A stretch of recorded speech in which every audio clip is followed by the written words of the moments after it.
Welcome to the REI Diamonds Show with Dan Breslin, your source for real estate investment jewels of wisdom.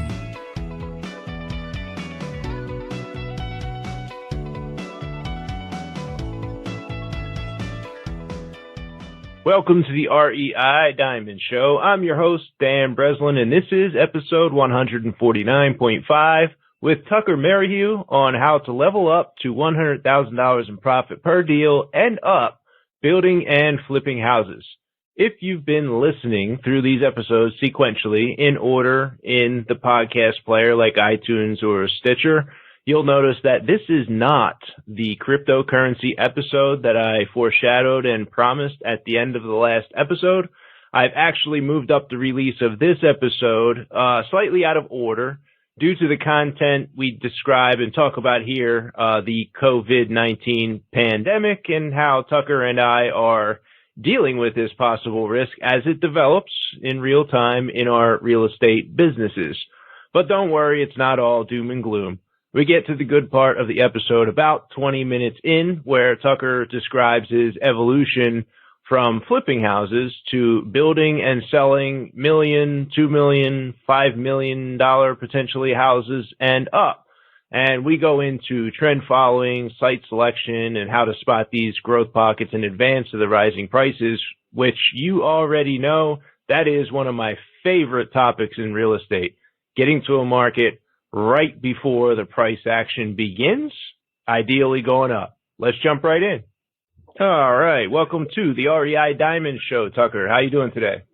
I'm doing great. Thanks for having me. Cool. For posterity's sake, I think it's going to be an important little tagline here to note that we are in March, Friday the 13th in March, and we have the coronavirus hanging over the country and the world, and we are going to touch on that in just a moment. But for listeners, Tucker, who don't know who you are, may not listen to your podcast, be aware of you. Do you mind giving us the Reader's Digest version of kind of your career in real estate and how you got your business to where it's at today? Yeah, absolutely. The first part of this business, I'll make that story very short, but I got into the mortgage game starting off in 2002. And then over the course of my time in that side of the business, I started buying some houses on the side, did what is now often called as house hacking. Back then it was just called buying kind of a rundown house, living in it with your buddies, renting out rooms and fixing it up over time. And so that served me very well. The first one I did of that, I did really well. The market was going up quite a bit as well. So, sometimes you're just lucky in this business, let's say, right? So I bought that house in 03. I sold it at the end of 05 and I made about $200,000. I was 25 years old. And so I felt like I was rich.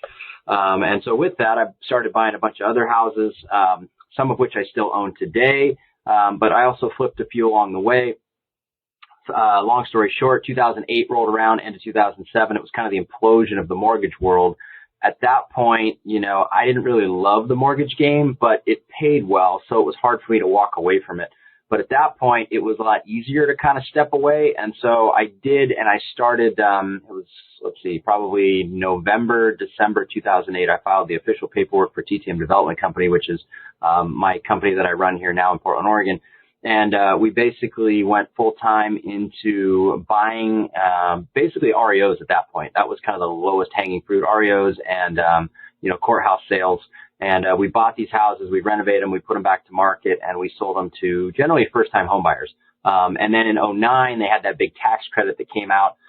That really bolstered the kind of first-time home buyer arena. And, we were selling houses in like a week, 2 days, 3 days, at asking or over, which is a little counterintuitive for those people that kind of think back to that time period, which it was pretty nasty, at least in hindsight. But within this little bubble that we were operating, which was buying these REOs and these courthouse sales and then renovating them and selling to first-time homebuyers, we were turning and burning houses real quick, and we were making probably 30 to 45 a pop, just one after the other, boom, boom, boom. And so things were good, and we just started doing a ton of those. Eventually competition, increased. The market got a little better. Not everybody was so afraid of real estate. And, as that happened, we kind of changed our acquisition strategy from kind of that super low hanging fruit with low acquisition cost to direct to seller marketing, which at the time really didn't take a whole lot of effort to get leads coming in because nobody was doing it. And so we got really good at that. And eventually we also kind of moved up price point too, which I know we'll touch on a lot of this along the way. But we moved up price point. We started doing bigger projects, more expensive projects. And then eventually we even got into new construction about 2011. And from there, we started building probably $800,000-$900,000 new construction. By 2013, we did our first multi-million-dollar new construction. And then fast forward to just a couple of months ago, we sold our most expensive home at just under $3.5 million here in the Portland area that was also new construction. All right, well said. It's almost like you wrote that out for us there. It was well delivered. So you said the over-ask price in 2009. What was it that was causing that? Was that the general market characteristics of your local area in Portland? Was it the quality of the reno? Was it your pricing strategy? Was it a combination of all that? Like, how the heck did that go on in 2009 when in a lot of the other parts of the country, people who remember back then, it was difficult to sell a property? Even with the tax credit, it did move the needle a little bit, but it wasn't quite over ask price, flying off the shelf kind of situation. I think we were probably a little bit market specific, but not too much. We were doing a lot of stuff kind of closer in, right? Closer into the city core, I would say. I'm assuming that, anytime you sell stuff closer into the city core, it usually moves quicker, but we were buying stuff that was very simple houses, like 3 1.5, 3 2 ranches, which generally around here for kind of your entry level price points, those are the most popular style of home just because they're so simple. They feel comfortable. They're also very easy to rehab because they're such simple homes. But we just fixed them. They weren't great at that point in my career. I mean, we weren't amazing with our design. They were just, solid, clean, felt new, type homes. And we put them in the market and they sold lickety split. I think a lot of it had to do with the neighborhoods that we were doing it in, for sure. But, I think the one thing that we did discover is that, there were kind of two markets going on at that point in time. One was the kind of beat up fixer type market or heavily lived in all the way to just completely trashed. And then there was the turnkey market, which was basically move in ready. Everything was new and clean. And those markets, a lot of people thought that they were connected in some way and they really weren't. We could have a comp on the street that was way lower than what we were selling, but it was kind of that heavily lived in to extremely beat up house. And then we've got this turnkey product on the other side of the street that sells for a lot more. And so we just found that there was a lot of buyers here in the Portland area that were looking to buy a home that was turnkey, even though there was a lot of kind of beat up inventory for much cheaper that was also on the market. So, I think maybe it was a little bit of a local thing, but I know a lot of other guys that were selling houses, fairly easily back then as well that kind of focused on that same niche. Interesting. Were these beater market houses like cash only deals? No, so let's just to kind of frame the price points for everybody. Back then we were trying to buy between 120 and 130 and we were trying to sell between, 199 and 215. That was kind of our sweet spot. Nowadays, we'd be lucky to buy in like the 250 range and sell in the 379, 399 range for those same types of houses. So the market's come up quite a bit. But,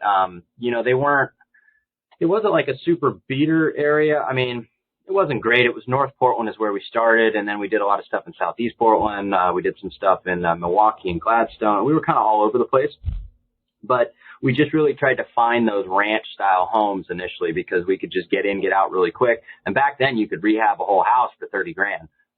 Just because it was so much cheaper and, subs would do work for, next to nothing because virtually nobody was doing construction. And so you could get great deals on stuff just because people had a job, right?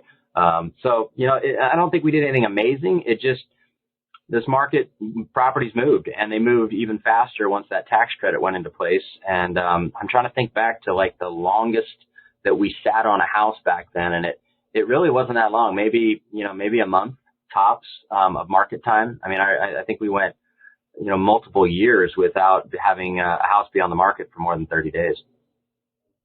Would you describe the Portland market as a very constrained, very low inventory market and has been that way through your entire career? Or was there ever like an oversupply of houses that existed there since you've been doing your thing? Ever since the bust, there really hasn't been an oversupply of houses. There's one thing that kind of is at play here in the Portland area that's a little bit makes it different from a lot of other metros. And we have what they call an urban growth boundary. And so that urban growth boundary has to be voted on by a council to expand it. And basically what it does is it puts a permanent constraint on the housing supply unless they choose to expand it. So you can't develop outside of that boundary line. And so, that has put a constraint on housing. So that's definitely a factor. Like right now, our inventory is running at like 1.9 months, which is a pretty low number. I know there's other areas that are a little bit lower, but that's pretty damn low. And back in the, I'm not sure what it was back in 2009, 2010, but it was I think it was like 4, something like that. We were still on the downside of 6 for sure, but a lot of that inventory was kind of that beater, heavily lived into, completely trashed inventory. So that inventory level of actual turnkey, nice product, was very low even back then also. What's on the other side of the urban growth boundary? Is this like farms out here? Is it just like forests? Like what is it that's on the other side of the line? Yeah, a lot of it is like farmland, forests, things like that they want to, politicians and those that are on Metro Council, they want to try and preserve, right? So once they push that urban growth boundary, then they can bring utilities out, they can put roads in, they can, record giant plats, they can build a lot more houses. So yeah, it's basically farms and forests. That's what's on the outside of it. That's pretty cool. Yeah, so there's a couple things you talked about that were kind of trends, and I remember the same type of trends going on, and we had a lot of neighborhoods where a little bit suburban stuff, at least outside of Philadelphia, where I'm thinking of.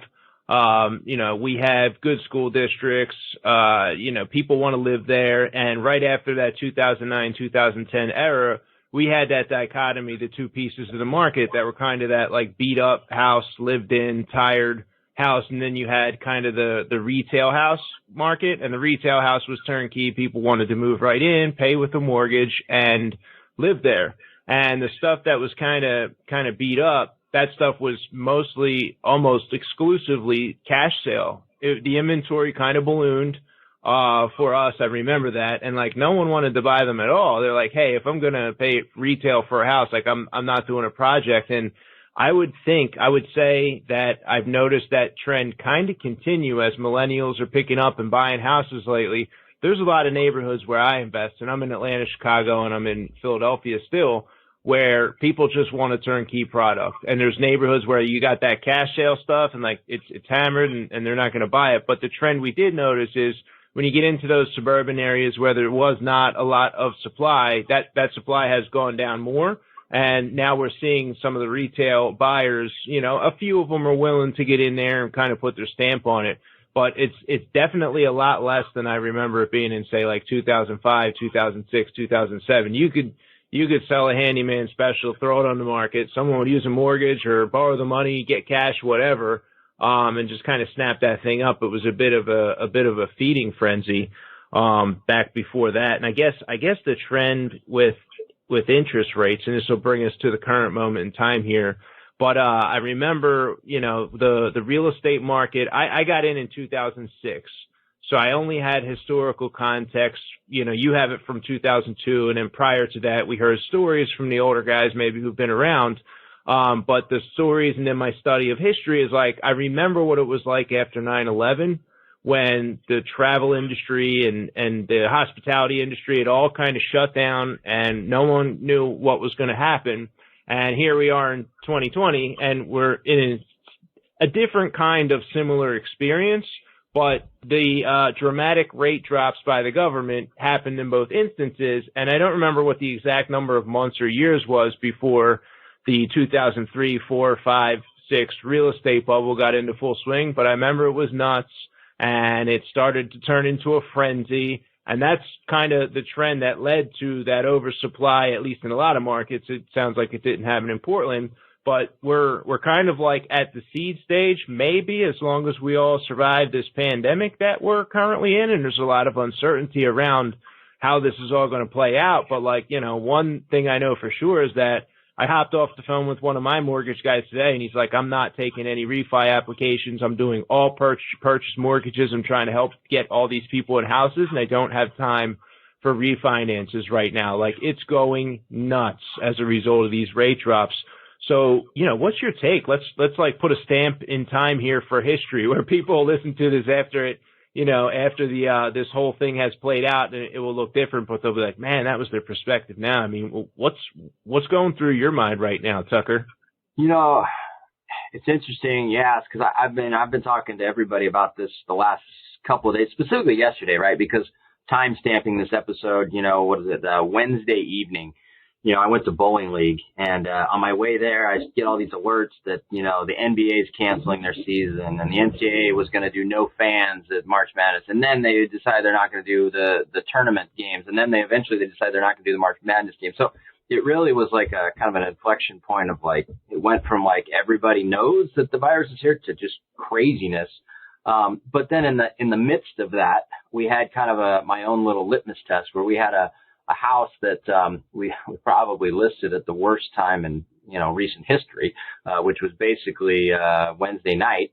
And here we are, you know, Friday when we're recording this, and we've had between Wednesday night when, you know, basically shit hit the fan in terms of those things that I mentioned and a variety of other things, to now, we've had probably 15, 17 showings and 4 offers now to review. So it's a weird dynamic of, you know, you've got the financial markets running one way, and you've got all this fear out there in the world. And then on the other side, you have another asset class, which is real estate, and us selling this turnkey, fully renovated, good product. Now, caveat to this is this product happens to be a cheaper house in a nicer neighborhood that's fully turnkey. So it's an easier product to sell regardless.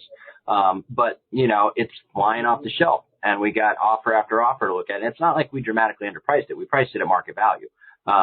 So, you know, I don't know. It's a strange time. I think your kind of analogy between, you know, the dot-com bust and what's going on right now in terms of uncertainty and just the effects that it may have on the economy, and then ultimately, you know, what will happen as we move forward. I think that's probably the best analogy that you could make. I mean, I remember I was sitting in this same office in 2007. It was August 2007. I got the call from all of the banks that we were doing business with that said that they were freezing the pipelines. It was like August 15th or something like that. And so this was when I was in the lending game. And, you know, they froze all the pipelines in one day. I got like 15 calls from all of our wholesale lenders. And then it took a few more months before everything unraveled, right? Because we basically said, okay, we can't fund this deal. We can't fund that deal, this one. And they were all purchases, right? So all those purchases fell apart. And then, all the paper started to go bad that had already been funded. And then it just kind of unraveled from there. So that was a very different time. It just, you know, it was different for different reasons. Real estate was the epicenter of that problem. You know, the underlying financing, the mortgages that were being funded for, you know, many years before that ultimately were the biggest problem. But when you go back to the dot-com bust, like you're talking about, real estate was kind of on the outer ring, right? It wasn't the problem. It was just another asset class, you know, just like anything else. That didn't really cause that issue, right? That was like over investing in technology that wasn't quite ready to be invested in at that level yet, you know, back then. So I don't know. We're in an interesting time. I think that, you know, social media and the news, you know, the news is social media these days to a lot of people, right? But I think that has really caused a lot more, you know, mania out there than maybe it would have been if it was 2001 again, 2000, you know, when they didn't have social media and everybody wasn't carrying a smartphone and they couldn't see, you know, all the things that everybody's putting out there, you know, on a whim. So I don't know. It's interesting.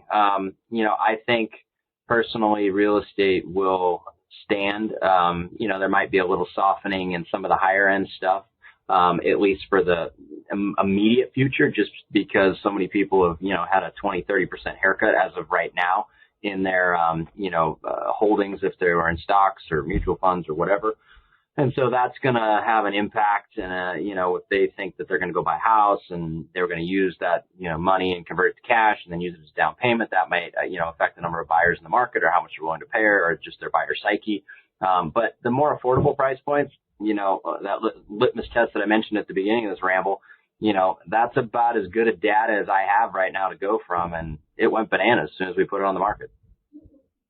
Yeah, well, you were never one to shy away from listing a property in a crappy market condition, right? I guess not. I don't know. Maybe I got something wrong with me, but yeah.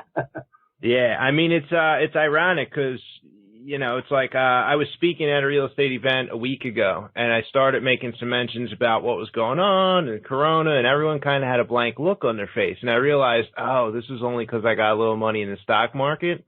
So I have a finger on the pulse of the financial. And I do that intentionally because I'm trying to expose myself to like as much of the economic forces that anyone else out there would expose themselves to, so that I was feeling the pain earlier than I would have.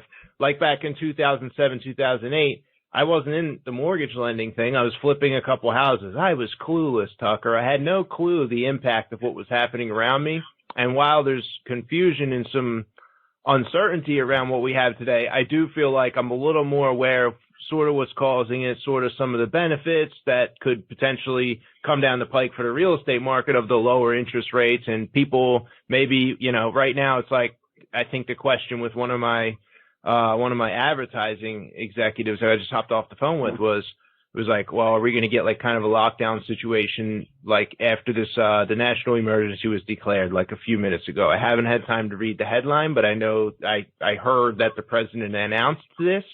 And there might be something over the weekend where we're stuck in the house and all non-essential businesses are shut down. So that may or may not have happened when people are listening to this, but it's like, okay, so if that happens, what does that look like for me? What does that look like for my team, right? We do some direct to seller stuff, and we have to normally go to people's houses, and we saw a couple people cancel on us and not want to meet on account of the virus risk. We're trying to like manage that ourselves. It's like, hey, like when does that, like how do you handle that? And the people who are willing to meet now want to do the deal, and they're okay with it. And we're using hand sanitizer and not quite shaking hands. I mean, I don't know. Do we have to take a 3-week vacation sitting in the house here coming up? Or is this going to be like, we sort of have business as usual as it was for the last couple of weeks? And I know one thing's for sure, like all of the listings and the activity, like we're getting showings, we're selling our properties. That's not the issue so far, but, I don't know where that leads us from here, Yeah, I don't know. I mean, like I mentioned earlier, I was personally at a seller appointment this morning, right? And it was a land deal, which is why I went. But, and my office manager, who does all of our other acquisition meetings, he was at another one this morning. So people are going on as normal. I didn't, necessarily shake hands when I left. I did a little Corona fist bump, with the guy just to let him know, good meeting.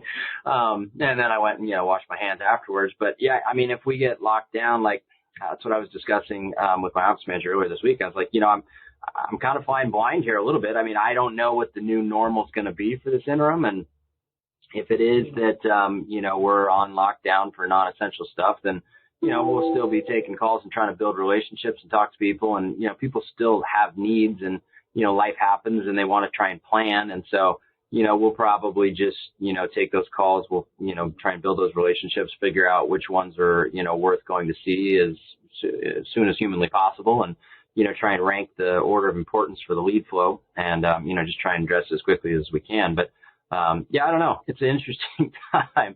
I don't really have all the answers on it, but I do know that, stuff is selling still, right? And so, for me, that's my bigger worry is like, okay, well, if the markets freeze up on the real estate side just because of, people's fear and trepidation, that's a much bigger problem than trying to figure out how we work a little bit more virtually, in this people type business. Yeah, you're spot on with that. And it's like the same trend of interconnectedness and internet accessibility.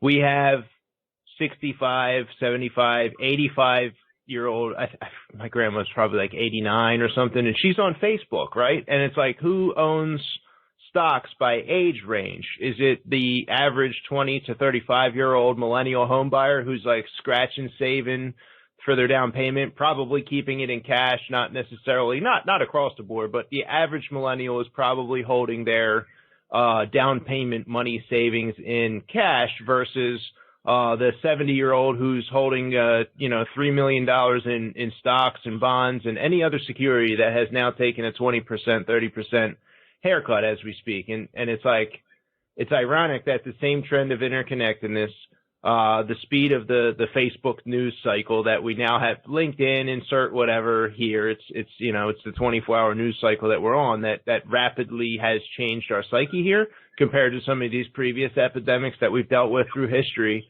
That like more affluent buyers certainly, I would think, would be more of a challenge to come out and buy a $3.5 million house. Are you modifying your strategy at all? So like this would be a good segue for us to start talking into your strategy of, doing new construction, a little bit of a higher dollar deal and making more money per deal as opposed to, multiplying the number of deals we were doing at 20, 25, 30 grand.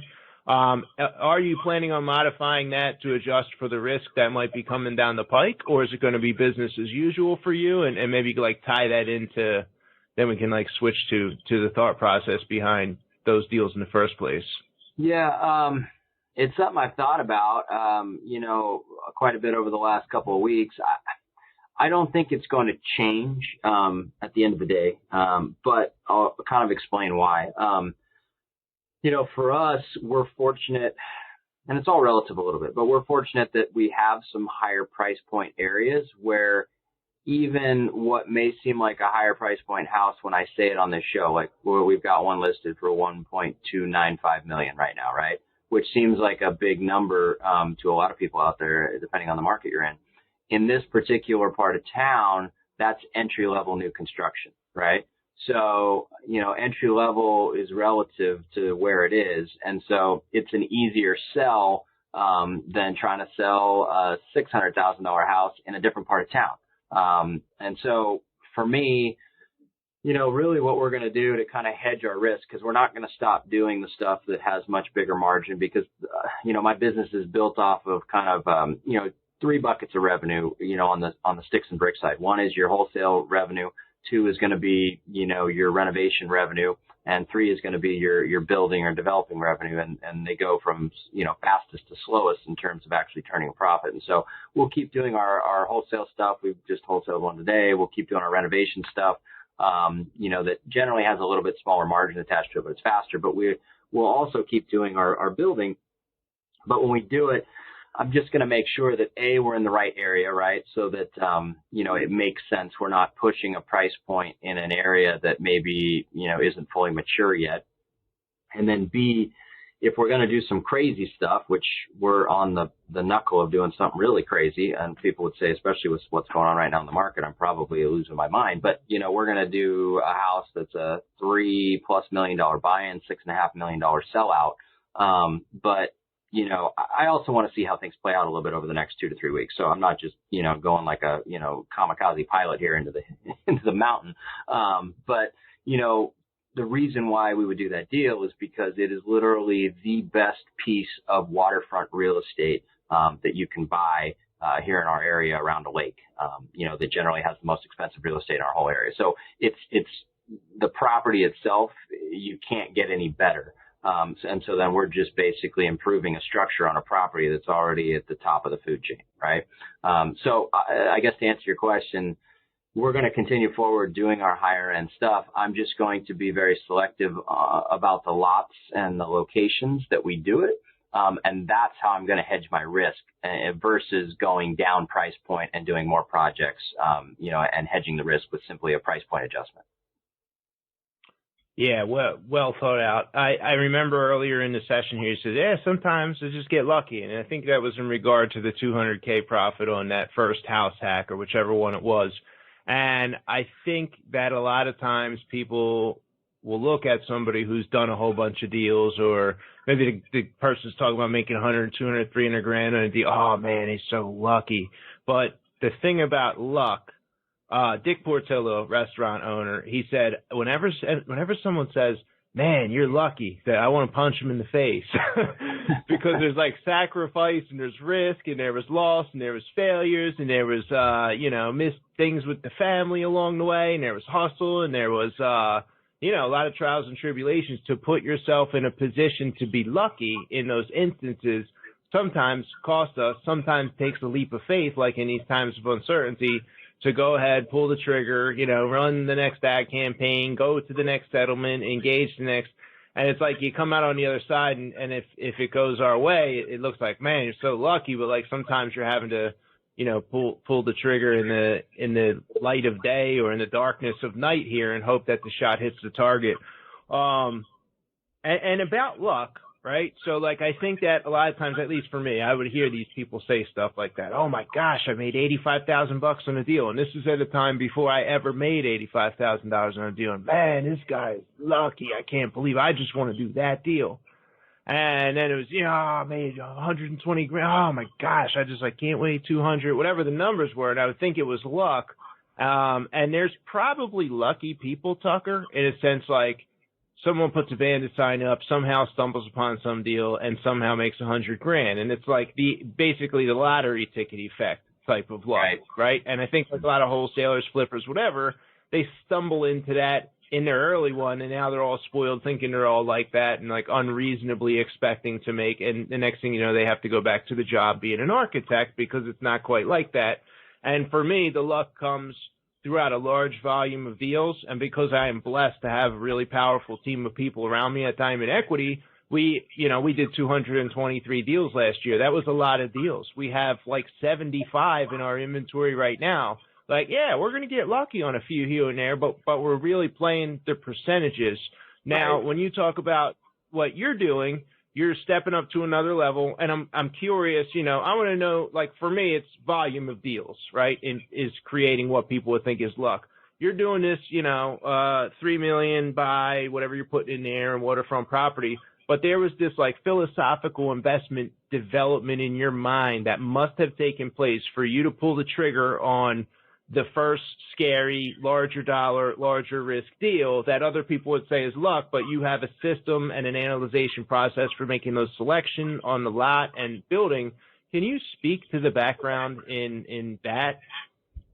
Yeah, absolutely. Because I think, there definitely is some luck. I mean, that first house that you mentioned, I got lucky because that was the first damn house I ever bought, right? So that was luck. But along the way, some of these other ones, the luck is through volume, even though our volume isn't anywhere near yours, but you do enough, some of them you get luckier than others, right?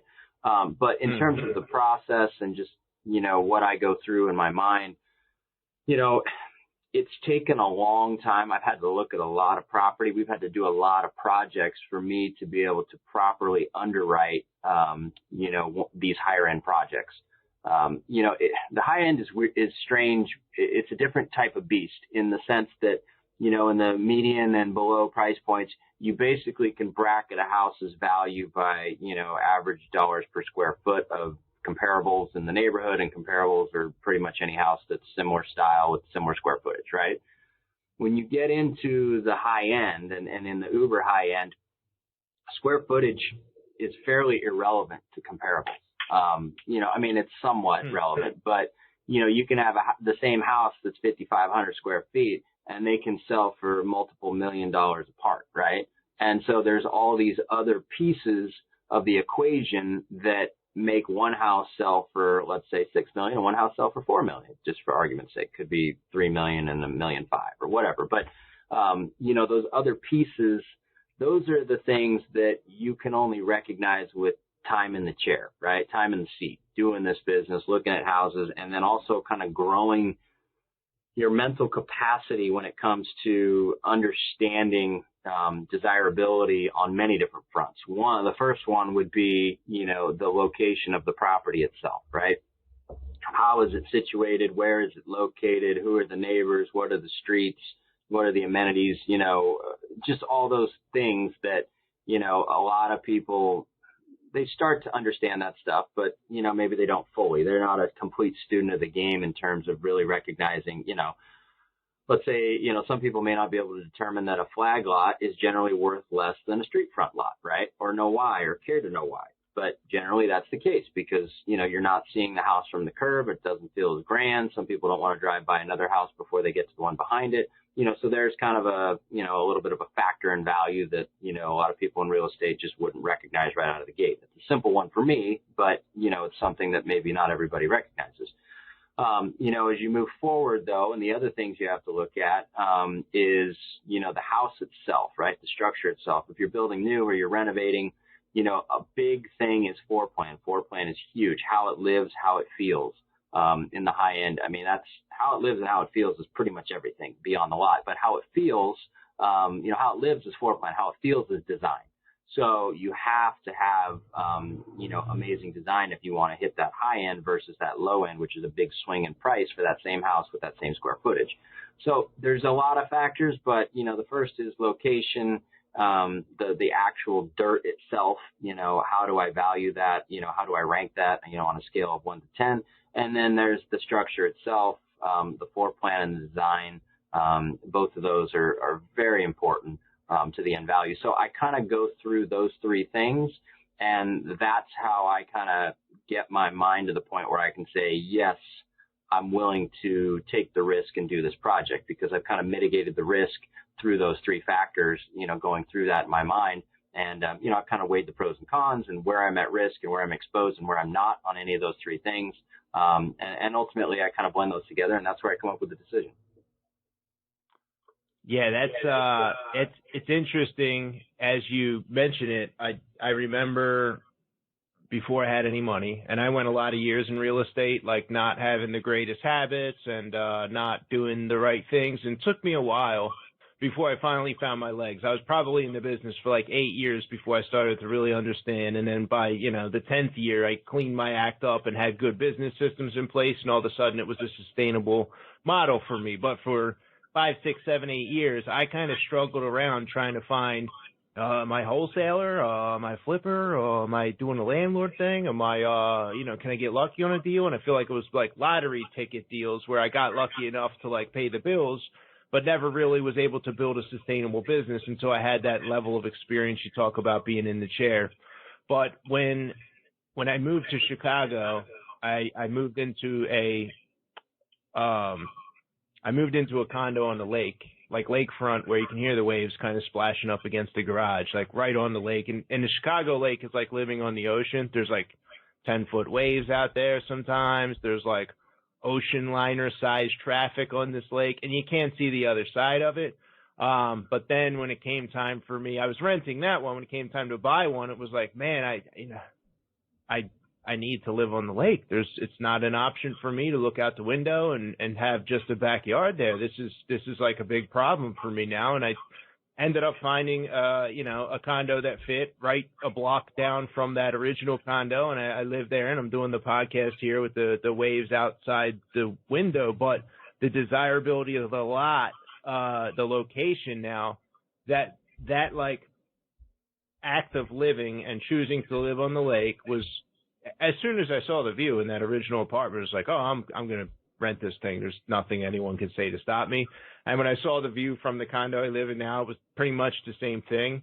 And I can now relate. Like I worked hard, and I did make sacrifice for a number of years, and I could have afforded to live in better conditions, between years 8, 9, 10, 11. I lived way below my means and put everything back into the business to get to a place where I'm at today, which would be, kind of maybe some of the buyers that you'd be selling a $1 million+ house to. So it's like, not until I personally reached that level myself and started to like understand the desirability of certain things and living in a certain location, would I be able to kind of put 2 and 2 together and put myself in that person's shoes who did make those sacrifices along the way, who put themselves in a position to get lucky along the way, who then has to be enticed by the style, the location, the usability, the design of your new construction home in order to sign on the line and buy that thing in ideally a 30, 60, or 90-day window. I did too. So like everyone on everyone listening into the show right now, like one of the biggest reasons, aside from like being on your show, Tucker, and knowing your story, and it was cool, I've been to the website and perused the houses that are for sale and some of the houses you built, and they're really cool looking houses. And, maybe they all look like that in Portland. I don't know. I'm not in that market, but they just like well designed, well thought out houses from the outside. You look at the pictures, like, man, that's like, they're really cool looking. Like, we don't have houses that look quite like that in the Chicago market, the Philadelphia market, and the Atlanta market. We do have other cool ones that we notice, but like those people aren't on the show, and I didn't feel the need to like invite them, but like hats off to the design team that you guys have working there, or you yourself, because, you know, they're just cool looking houses. I mean, yeah, what more can I say? That. I mean, it's, you know, I can't take the credit for most of it. I mean, you know, I run kind of call it a family business these days, right? You know, my wife works with me and she does all of the design and project management, for our projects. So, you know, although I've been right alongside her for this whole entire time, you know, that's her lane and I let her stick with it. But, you know, I also understand a lot of it. I have to make the decisions. But one of the things that you said, which I really resonated, and I think this really makes the most sense as to why I'm so comfortable in this market of doing higher end stuff as well, is that, you know, we built, you know, I lived well below my means for a very long time as well, just like you. But I eventually climbed the ladder as I kind of stashed money. And we, you know, the last 3 houses, well, I've lived in 5 houses total since 2003, and maybe 6, but they've all been houses that I've house hacked or built, lived in, sold, and then moved to the next one. And I've rolled the equity every time, so that eventually I could have the house that I want now that's paid for, and it's, you know, I can't do any better, right? And so there's no reason for me to move. But, you know, those houses that I live in, like the one now, it's not to brag or boast, but it's a very high-end house, for a very high-end area. And so by building a house for myself like that and living in multiple houses like that, it gives you just more perspective, right? So like, I'm not a guy building houses that lives in a little apartment or lives in, you know, a rinky-dink house. Like, I fully understand like the desirability of these homes and what's going through the buyer's minds and what they want and why they would buy this one and not buy that one, because I actually live in the products that we sell, right? And so I think that does play a big factor, because, you know, if you're living in these homes that are considered high-end homes day in and day out that you've built, you absorb so much more about why certain areas or pockets or lots or things are more desirable and why they'll pay an exponential amount more money for one versus another. So that does play a big role, and it relates to what you said about, you know, knowing the value and where you live right now. So you mentioned paying an exponential price more than the others, right? And I do want to touch on that for a second. So I always look at, sometimes, like I'm doing comps on a tear down in Chicago, let's say, and I look at some of the comps in the neighborhood, and I don't ever check back a year, 2 years later and kind of see the trajectory. So I'm curious, like, as a developer, is part of the play, like, you're not necessarily like building the deal where you have the brackets on the square foot per comp, and you're looking at the comps, and the comps are 375 and one for 400 and one for 395, and so you build the deal on 390 and you're safe.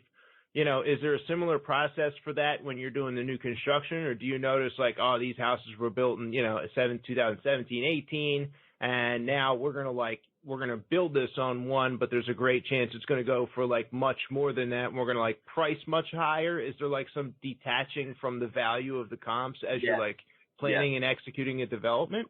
Absolutely. It's, I look at the trajectory over many years, right? So you're looking at it, you know, if you're doing a flip project, you're generally looking at it as like what's sold immediately, right? That I can bracket and comp things to. For me, you know, I'm kind of a student of the game in terms of every single pocket in our real estate market. You know, not all of Portland, but, you know, all of like Oswego, definitely Southwest Portland, Southeast Portland, Northeast Portland. Like, I know every pocket inside out and backwards, and I know the trajectory of that pocket, and I know which ones have popped. And I know, you know, at what point, I call it the builder train, has come into that pocket, right? And when the builder train comes in, you know, prices really start to shoot up on the new construction. And so the game that we've played a lot is, how do we beat the builder train to these pockets? And the best way to do that is to just know the game and know which pockets are poised for the next pop. And, you know, for example, the house that I live in now, it's right around the corner from the house I lived in previously.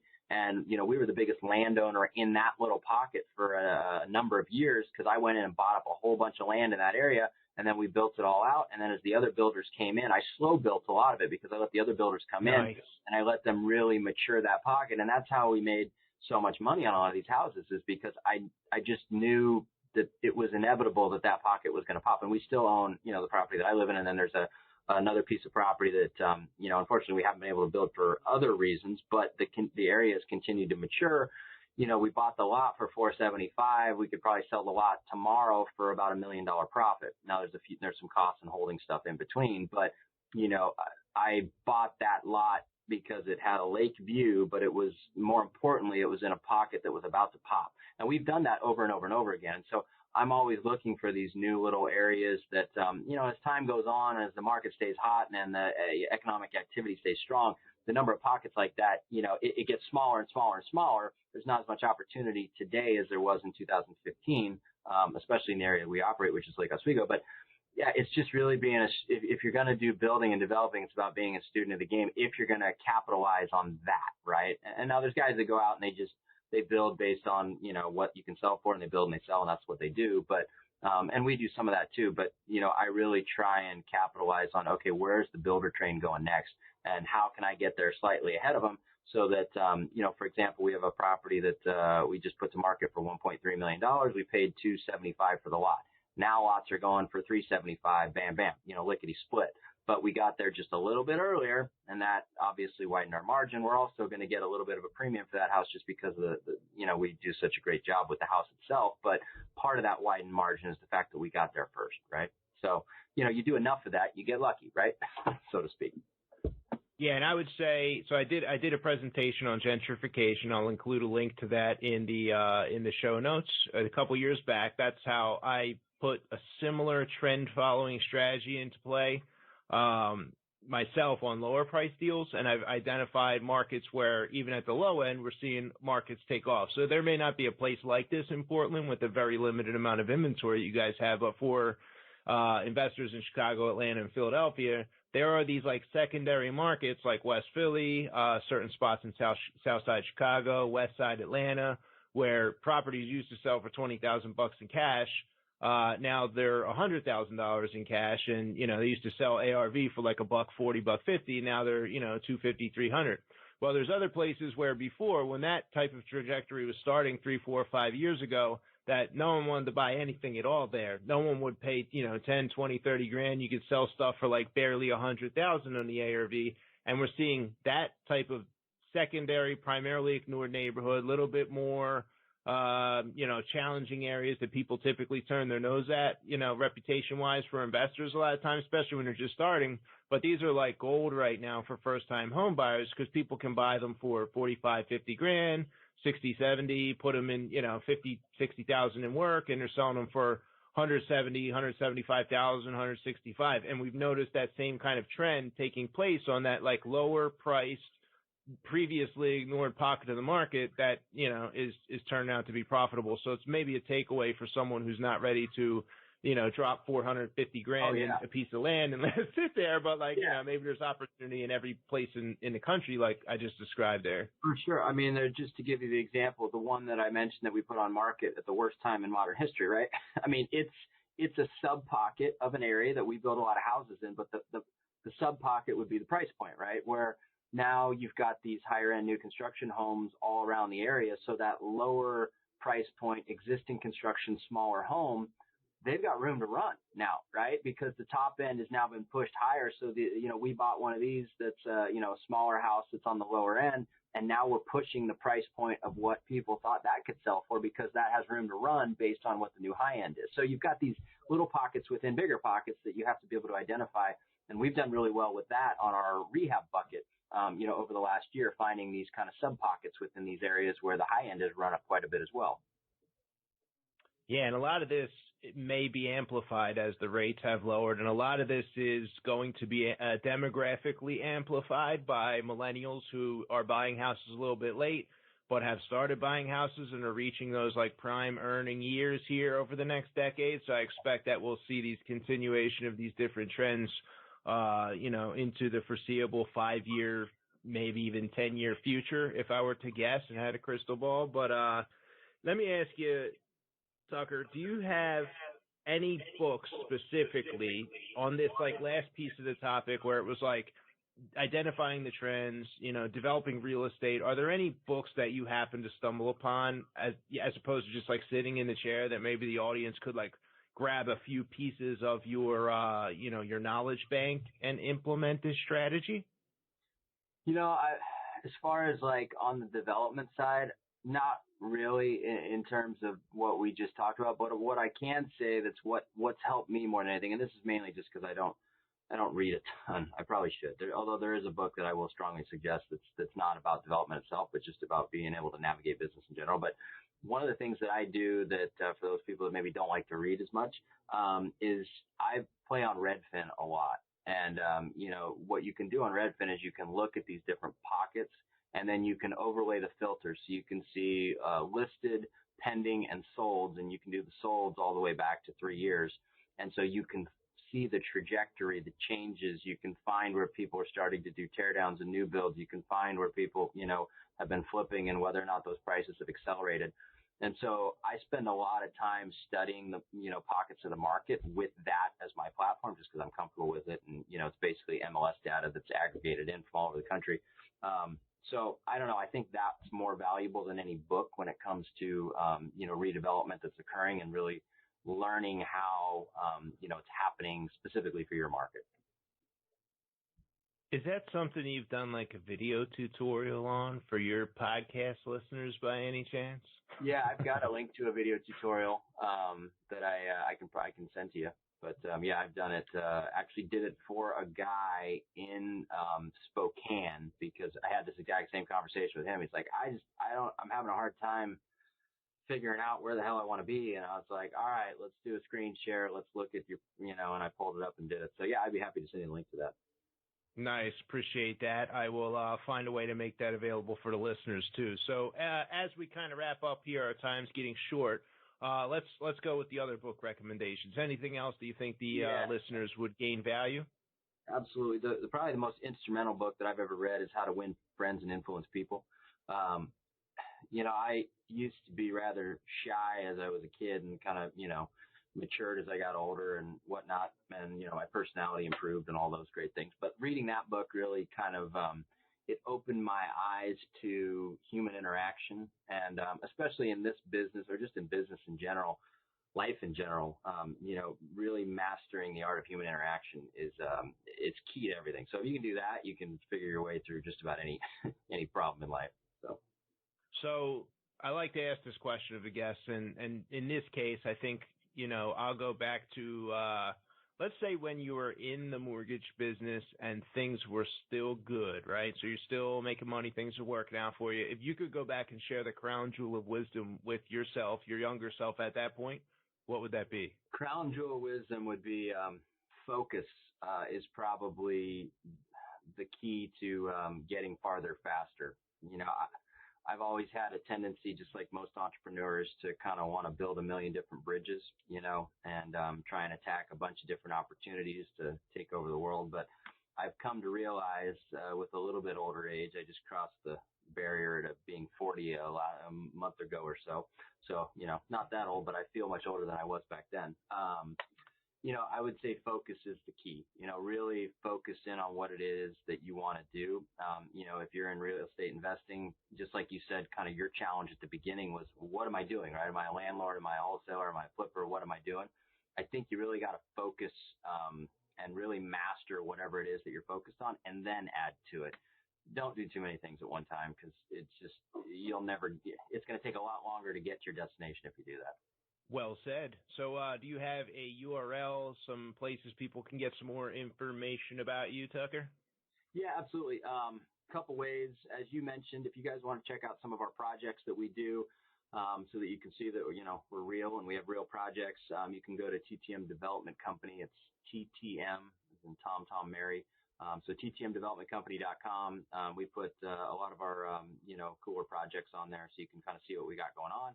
And then if you want to hear, what's going on with me on kind of a weekly basis and just some additional information about real estate investing, I think we've done a show about just about every type or topic that you can think of these days. I think we're on episode 300 and something, but it's called the Real Deals Podcast, and it's Deals with a Z. And it's on iTunes, Stitcher.